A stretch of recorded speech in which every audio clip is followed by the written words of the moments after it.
বন্ধুরা এখন আছে মুজাফফর গার্ডেনের যে চিড়িয়াখানা ছিল সেখানে। আর মুজাফফর গার্ডেনের চিড়িয়াখানা প্রবেশের প্রথমেই ডানাতে দেখতে পাবে কিন্তু কবুতরের খামার। এখানে প্রচুর পরিমাণ কবুতর দেখতে পাবে। কবুতরের যতগুলো জাত সম্ভবত সব এখানে দেখতে পাবে। এই যে দেখো সাদা। আমি কিন্তু সব কবুতরের জাত চিনি না, তারপরেও আমি দেখাচ্ছি কোনটা কোন কবুতর। তোমরা দেখে কিন্তু অবশ্যই কমেন্ট করবে, কারণ সমস্ত জাত সম্পর্কে কিন্তু আমার কোনো আইডিয়া নেই।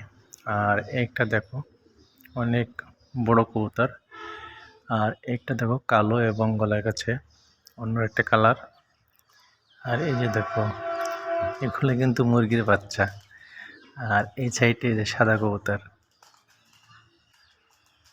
এরপরে হয়তো আরও অনেকে আছে, কিন্তু সব কিন্তু আমি তুললাম না, কয়েকটা তুললাম।